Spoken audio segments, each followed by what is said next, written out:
perfect timing because then we fell into a pandemic. But it was really Right. cool to dive into and absorb all of the different youth programs that were kind of added on to the Youth Career Center, especially in Southwest Detroit. So we have two locations for young adult services, East and Southwest.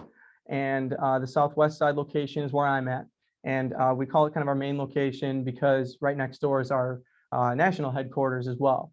So right here on Michigan Avenue for Detroiters, we're right by Wyoming at Stecker and Michigan Avenue. So the youth center is right next door to the main building. It's the fenced parking lot that's separate. And we do GED in-house. We do high school diploma completion in-house.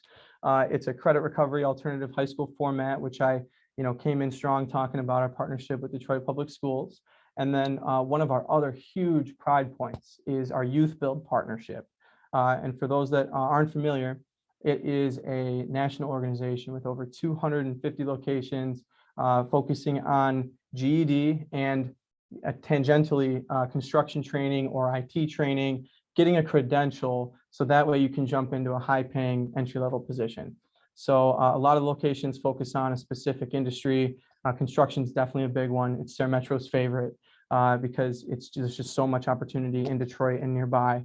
But overall, it's just important to know that the different free trainings categories, depending on your area, are going to vary. But in Detroit, we focus on IT and construction. Like I mentioned, we have those right in-house.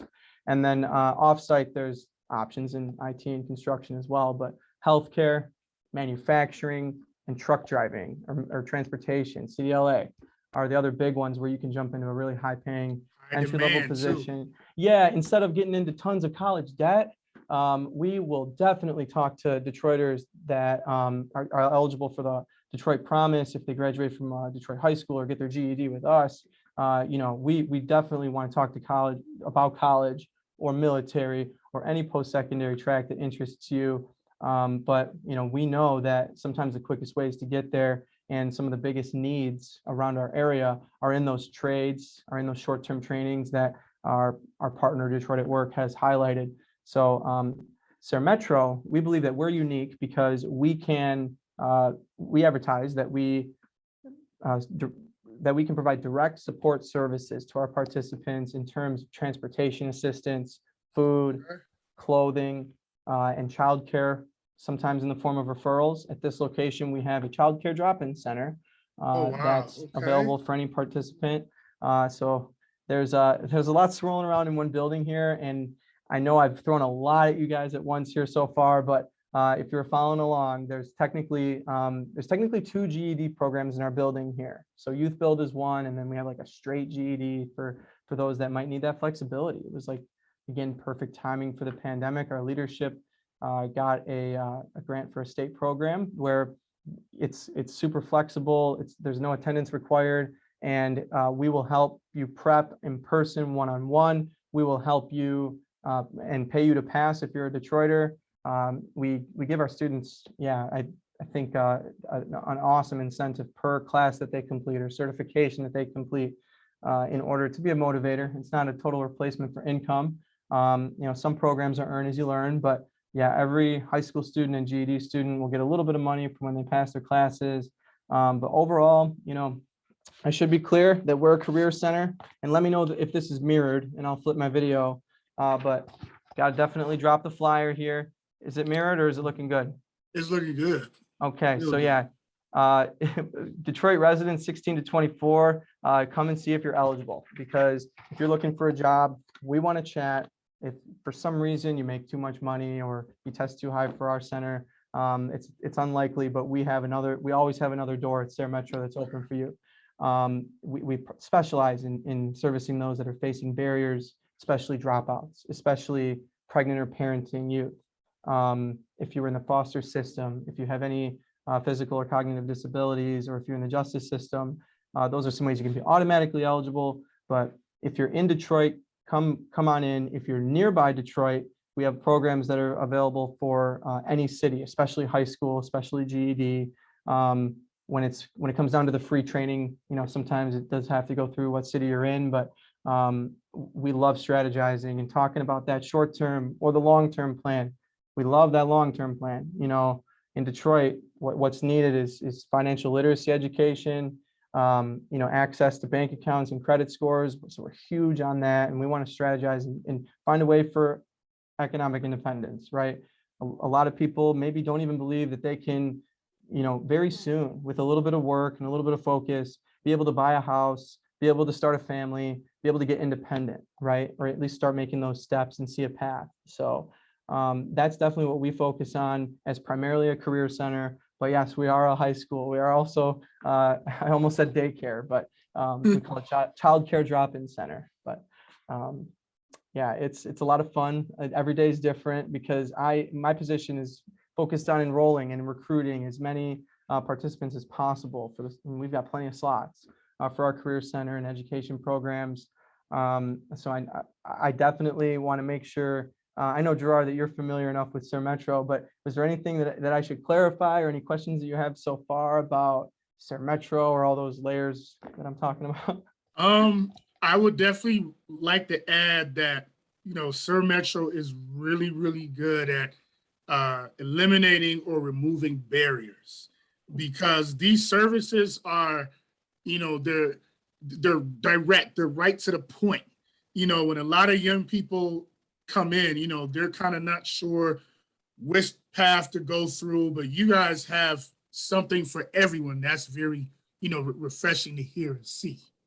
Totally. It's common that I always say narrowing it down is the hardest part, and we're big on exploration. I should have mentioned that I did mention our construction programs are some of our favorites, but I think that's a good example, because when someone, decides to do the construction vocation on site while they're doing high school or GED, it is focused on exploration and safety certifications and getting you into a union by saving them money on training. You can really amp up your resume, even if you're not interested in construction. But what an awesome track to start thinking about an apprenticeship and what those steps are, and then maybe narrow down. There's 20 plus trades, right? You're not going to know unless you start getting hands-on.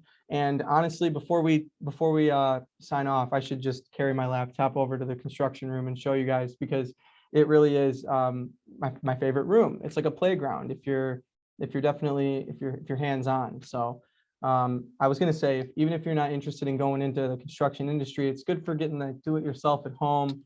Oh yeah. Skill set. So our youth build program is for anyone 18 to 24 for GED, 16 to 21 for high school. Beautiful, man. This is a breath of fresh air, just hearing this.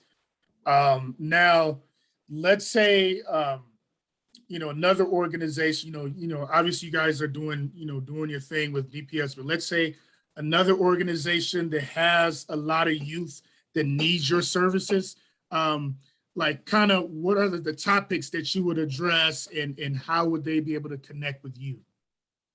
So for other organizations, you can imagine as a career center, we're big on partnering with employers for hiring fairs and career events, and whether it's 1 to 3 employers or a big outdoor career event, those on-site events are starting to amp up again. I know that our adult services is still on-site by appointment only, but we partner with nonprofits and charity organizations and even churches to get the word out to young people. But really, the best way to think about it is that since Detroit at Work is one of our biggest partners, we have a lot of need for volunteers and donations, and there is, I think, existing partnerships and a need for partnerships in the spaces of like economic justice. I know that there's a lot of organizations that do that kind of thing, and financial literacy I mentioned a little bit as well, but I'm definitely one of the best people to talk to for our programming and workshops on site.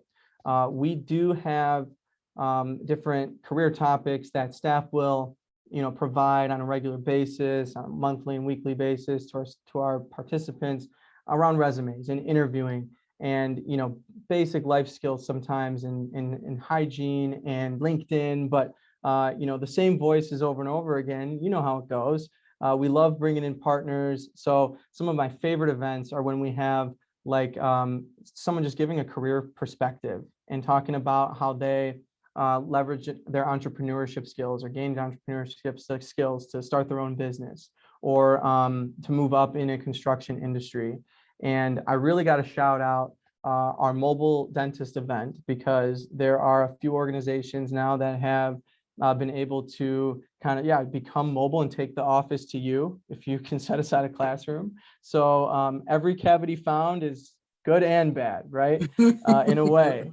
So we definitely are brainstorming constantly about, you know, can we have another event for free haircuts for our students, and then they can, you know, hear about what it's like to work at a salon or barbershop. Because we know that those 5 training categories are not all of the career paths, right? Right. I mean, even those categories, there's other free trainings that come and go, like culinary arts and sometimes childcare and certifications that, you know, get approved by our parent company. But I think, yeah, that the best way to talk about it is that we've been ever changing with the pandemic. We had to become really flexible with a virtual and remote space when the pandemic started.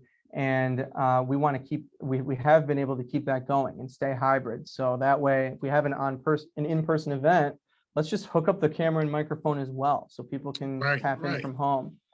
So really huge shout out to our IT department and leadership for being able to and being ready to just make that change and get our systems in the cloud and all that kind of stuff. But yeah, I'm really happy to say that the Sarah Metro has been growing as well. And I know that we partnered up with I think the American Job Center in Highland Park as well. We have some staff over there.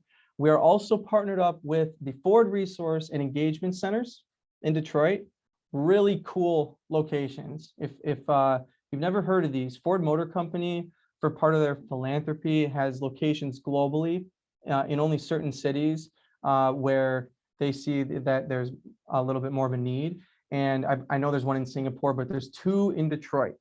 And there's one on the east side and one on the southwest side of Detroit, and they're so cool. There's a food hub connected with gleaners inside. Some of our staff do adult GED and ESL computer classes and Spanish classes. Okay. More barriers that are being removed. Yeah, but Ford just ties it all together for those that might not live in Detroit, right? Or might be super close, or maybe they're not eligible for federal funding for a certain reason. So it's just like another kind of workaround, more free programs and free training. I think I almost forgot to mention at the beginning, SARE Metro, SARE stands for Service, Employment, and Redevelopment. So that's a really good way to kind of remember our theme. But SARE is also, SARE is the Spanish word for to be. So I think that definitely inspires opportunity as well. Excellent, excellent. I know I rambled a little bit. Did I answer your question okay? Oh yeah, because when we were, you know, back when I worked in Detroit and I was looking to reach out to you guys, I was telling my supervisor, what about SER Metro? SER Metro. She was like, SER Metro? You mean Sir Metro? I was like, oh, Sir Metro, okay. So you know, you broke that down perfectly. Now, looking back on your career so far with Sir Metro, what are some of the more memorable events to date? The first thing that comes to the top of my head is our SARE parades. And by that, I should have said hashtag SARE parade, because you can go on Twitter, Instagram, Facebook, and search hashtag SER parade and see some photos from the past 2 years, because both of our previous graduations have been in June during a pandemic. So instead of canceling our ceremony outright, we got gifts together and decorated our cars and formed a parade line. And some of the neighborhood police units from the Detroit Police Department were able to escort us around Detroit and do a drive-by parade, honk our horns, and blast our sirens and blast music. It was so fun to meet them and their families outside. And there's a ton of photos and videos on our YouTube and social media where you can kind of see some of those tear-jerking moments.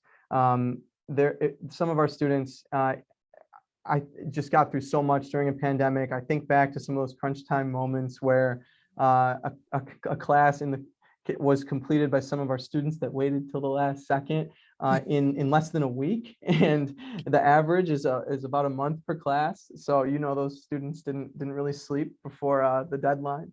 They didn't want to be in school for another year, and every single one of them that cut it close made it. So we had I think 40 graduates this last time around in June. And this year, I'm just so happy to, with Count Day coming up on the 6th, we are really, really excited about just how many young students, how many young people are back and students are back. We have had a quiet summer. Students don't want to get their GEDs in the summer, even though we offer that. And the high school is, a little bit, there's no summer classes, but the Career Center still runs. And it's just been nice to see all the activity come back. And that comes with a little bit of a balance, right? You're always making sure masks are on noses, and we got to be really strict with our health screening and stuff like that, because the cases do not discriminate, right? The coronavirus does not discriminate. So this has been me, if I'm not alone in a back room at all time, repping the Wayne County. Okay. 3 masks. Gotta stay safe, man. Yeah. Oh yeah. Now, I remember we collaborated for a virtual focus group, and some of your kiddos, were talking about how COVID really impacted them, especially right when the pandemic first started. Now, for you, being an adult, kind of share with our viewers a little bit of what was going on in your head when you realized that we're in the middle of something strange, something disastrous. Yeah, I definitely want to remind you that it was like 2 days before the lockdown on March 15th that we had a non-virtual focus group as well with you and in your organization. That's crazy. That was so. I had seen the photos a year later, and you just get that feeling like, wow, we didn't know everything was going to really be shut down that next day. But I really want to first shout out my leadership, because within 2 weeks we had a skeleton crew back in the building because we're definitely one of the essential services in Detroit, because we will get participants that will have needs relating to housing insecurity and homelessness or food and things like that. And sometimes just getting a job and getting income is urgent. So the young adult services, we kept our doors open. We had a skeleton crew.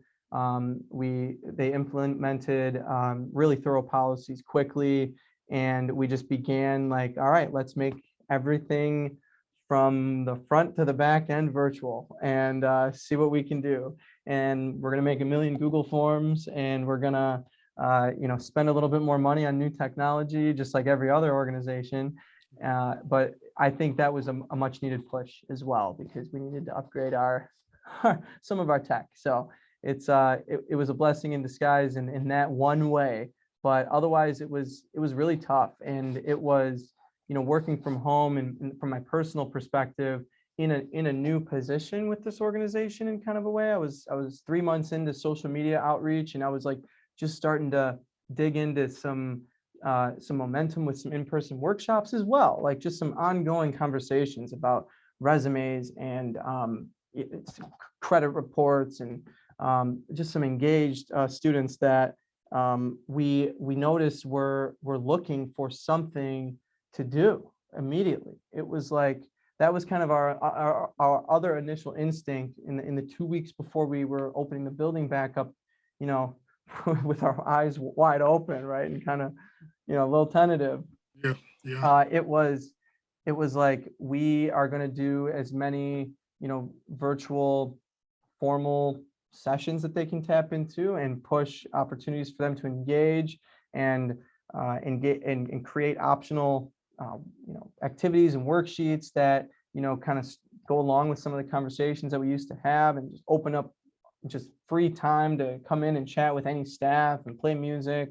And at first it was like definitely something that students were taking advantage of, and engagement was high. And then I think by that first summer, weather was way better and school was out, and it was another long kind of quiet summer, and focusing relentlessly on engagement, focusing on really upgrading our flexibility and adaptability. I can't even begin to describe what some of our career coaches just made miracles happen, just move mountains, because students still had needs, and some of them still had to work, and some of them were our frontline workers, and and they were scared and sometimes just needed to vent for hours. And there's only 40 hours in a work week, right? So I think it just goes to show that I think our staff are superheroes. I should be clear, I'm not a career coach at the youth center here. Formally, I don't have a caseload. So each participant has someone that they can go to, and I definitely describe myself as a good backup and coordinator. And you already heard me say recruitment and enrollment, but I think it's been interesting, because you think that there's a light at the end of the tunnel. I think early on we were like, okay, we can see where it might end, and where we can go back to normal. And I think now it's very clear that this hybrid new normal, there's not going to be a going back for a while. So it's just being consistent, right, about being safe and staying home when you're sick, staying home when you're sick. And I know that's not possible with every employer, but I'm really grateful for mine. I know I can say that. But I think at this point, I think it's interesting and important to say that I think very few of our staff are working from home, if at all, anymore. We're completely back in person, because that's what our population needs. In order to really individualize our services, it's got to be one-on-one and in person. And yeah, so did that answer the question? Oh yeah, it definitely did. It definitely checked off some of the boxes on here. Now, as far as your inspiration to get into this field, it's a very challenging yet rewarding field. What kind of led you to Sir Metro in the beginning? That's a good question. I think I kind of touched on this, because I said I came from a little bit of a resume background at Oakland, but I can definitely expand on that, because I started at Oakland University not knowing what I wanted to go into when I went to college. Okay. And I was blessed with a little bit of financial aid and some scholarships where I had very little student debt.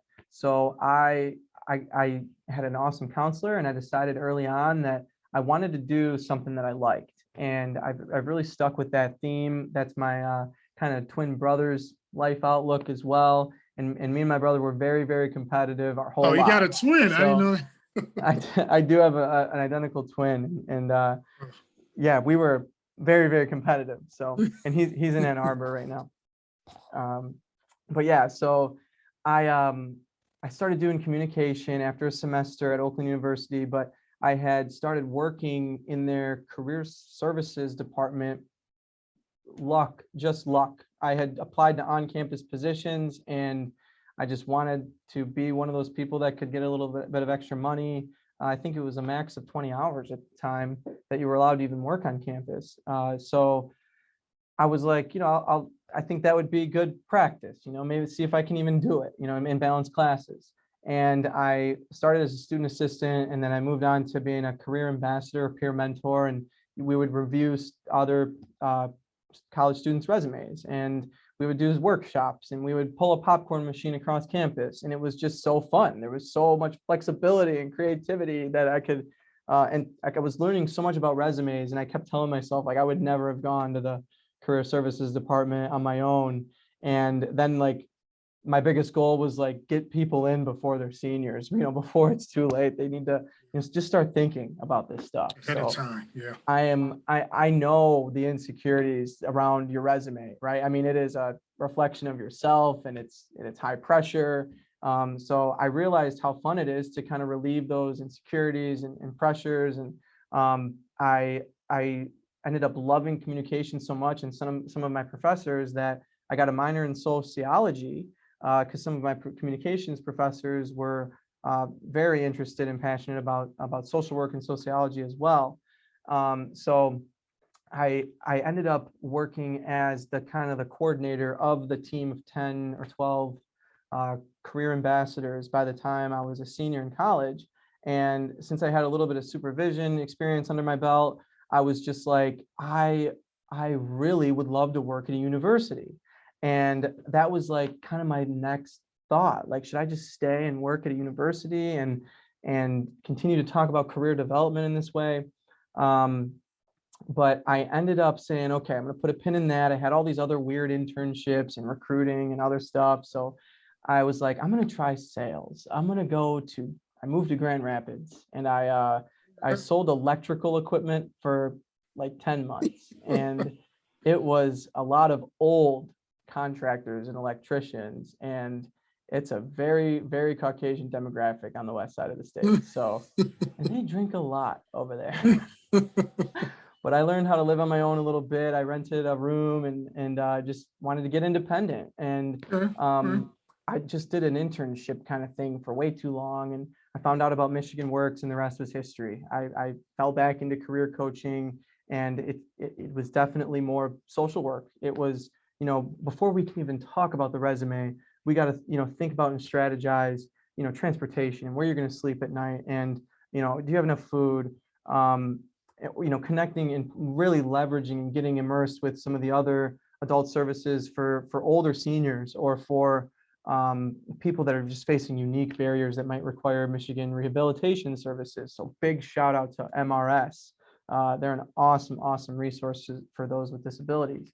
But yeah, I was like, I didn't quite expect to love, or even, I never imagined myself falling into any kind of social work field, or social service is really the best way I would describe it. But I had a blast, and a lot of people say I have a little bit too much energy on my hands, but I definitely thrive in the kind of chaotic, unpredictable environment. And it takes a certain kind of person to be able to kind of, hear or talk about or see, or experience some traumatic things. And we got to focus on what we can control, right? We don't have a lot of time to kind of debrief and breathe it out. We can sleep later, but no, I kind of play because it's been so fun. And you're right, it is very, very rewarding. But yeah, every day is different. And moving from the adult side to the young adult side was another huge change, because the main difference was, on the adult services side, you got a lot of stream of traffic and a lot of people, and not a lot of time to talk with each person. And they're very, very motivated, and they know, what they need, maybe, and what they want more so. And young people need direction, and they need motivation, and they need unimaginable individualized support. So that has been one of my favorite parts of this challenge, working on the young adult side, because it's like very, very different. It doesn't feel like, working at a government agency, it is a blast. And some of our students and participants are definitely very good friends of mine at this point, because you just become close. It has to happen in order to build that trust, right?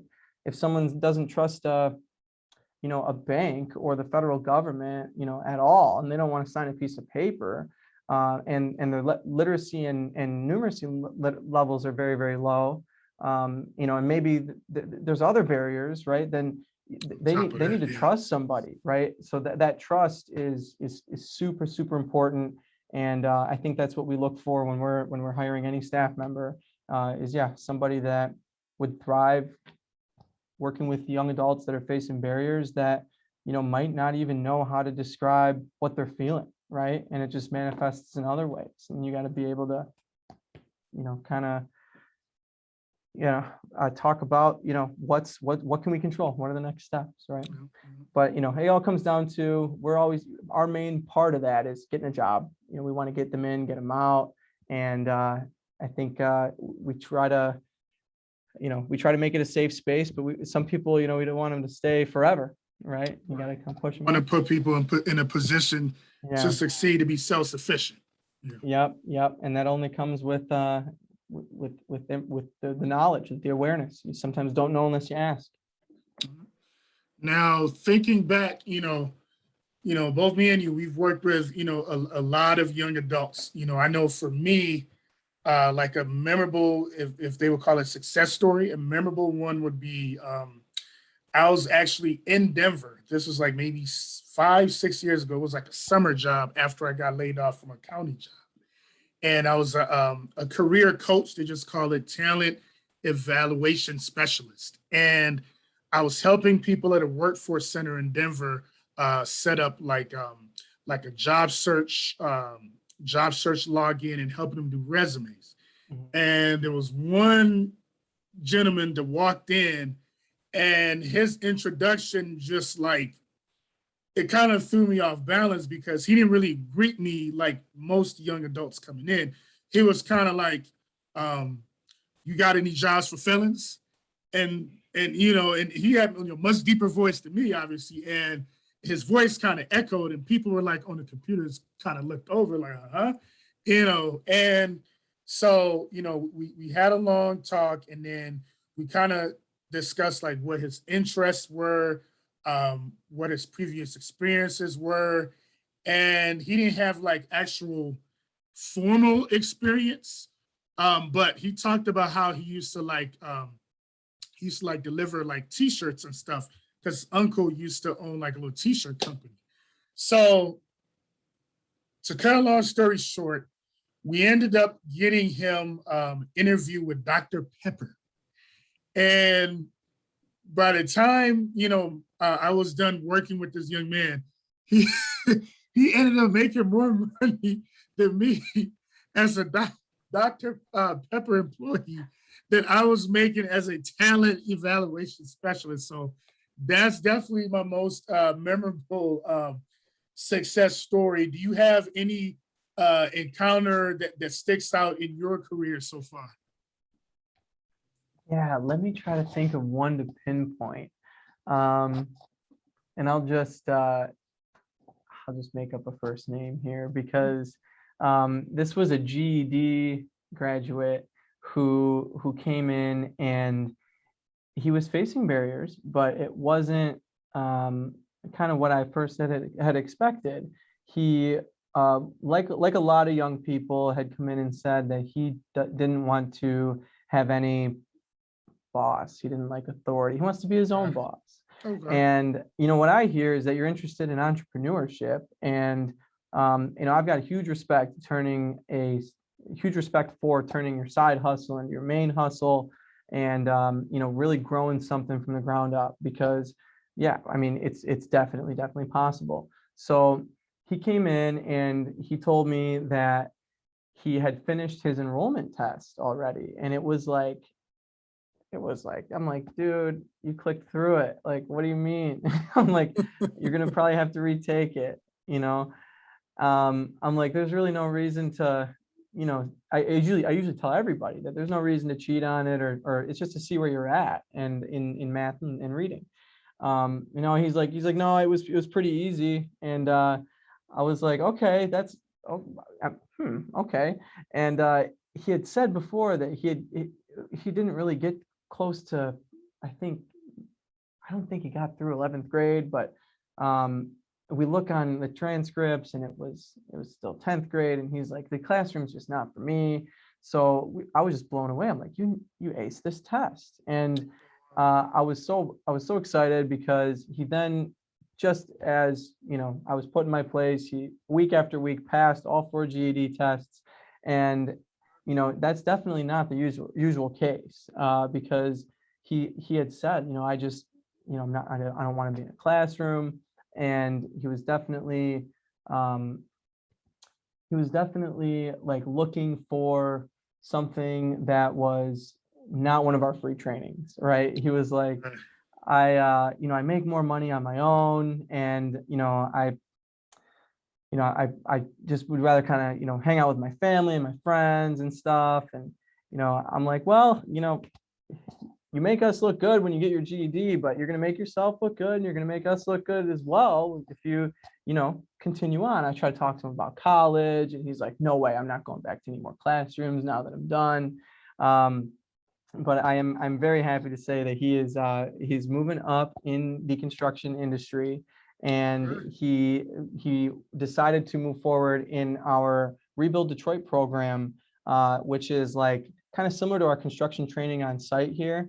And so he got like his OSHA, I think, in this building. And finally, like, just I think something clicked one day. He saw the value in getting his CPR, and there's an RRP, we call it, but a lead painting safety certification that's available as well. And he's like, even if I'm not going to go into construction, like, fine, I'll do it for you, Steve. And I'm like, hey, that's all I want to hear, So I think that's just like a good example of, even if someone is ready to take, from maybe my perspective or a staff member's perspective, we're like, you're ready to take the next step, let's just decide and move. Sometimes they just feel safe and they need that push, but he is still narrowing down which trade that he wants to go into, and I think that I think he had a union interview. So yeah, that's probably one of my favorite examples, because he shattered expectations, and then there was a little bit of trust building, and it was through the pandemic as well. So Beautiful, beautiful. As we continue, to work with our young people, I hope that, we'll continue to have these success stories and moments to look back and give us a smile on our face, knowing that, people are making progress. They're picking up skills that's going to actually, benefit them, in the long run, man. Can't let you go before we actually have two final questions for you. Mhm. So the main one we like to conclude each episode is, if you were doing a movie on your life story, what would be the title? Who would play you and why? There's always the toughest one at the end. what would be the title? I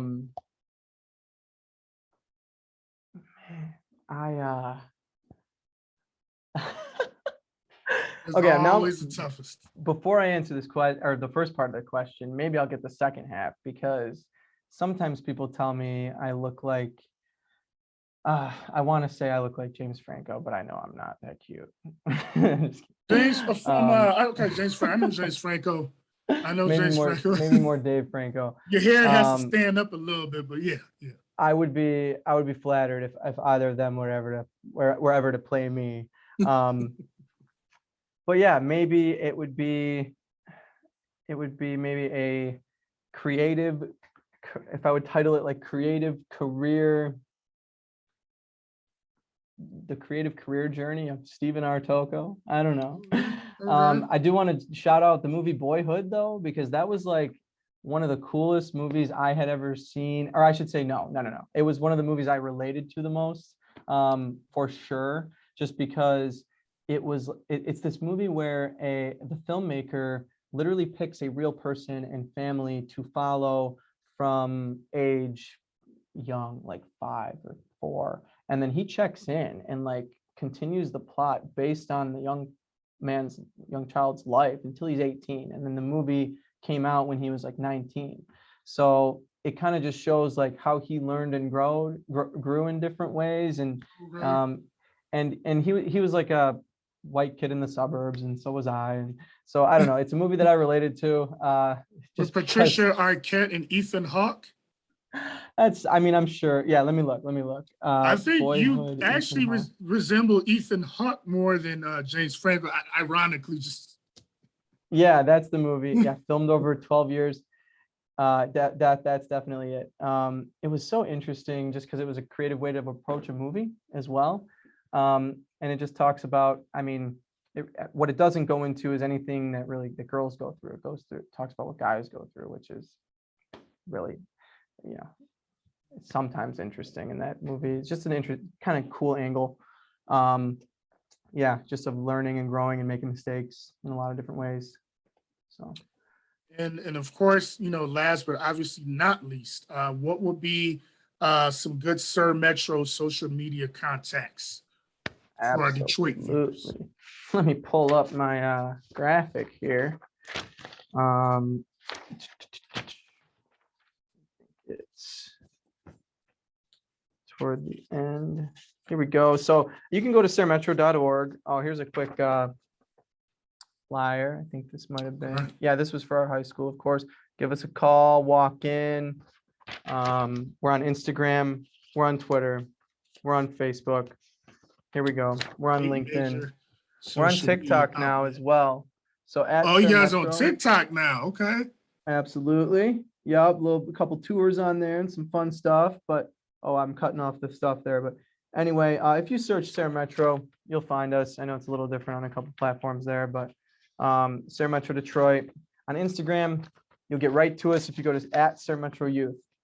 Beautiful. So, absolutely. And then just real quick for those that might want to screenshot, since I talked a little bit about our high school program and our youth build program and some of the earn as you learn stuff. So this is a quick little graphic of all of the incentives that are available as of October 1st, 2021. So since this is being recorded, I will say it is always potentially subject to change every year. Earn as you learn. Yeah, oh yeah, earn as you learn, especially the education. So that's highlighting the GED and high school diploma program. Okay. But if you come and do construction with us, then we have, almost a whole new set. So this is some ways that you can be automatically eligible for our program. And we take walk-ins every day, every weekday until 3:30 p.m. because we're open till 5. So there's some required documents there on the left, but just bring what you have. We can start with an old school ID, a mug shot, a photo. And you said it says you're copy. felon friendly too. Oh, absolutely, absolutely. Nice, that's important.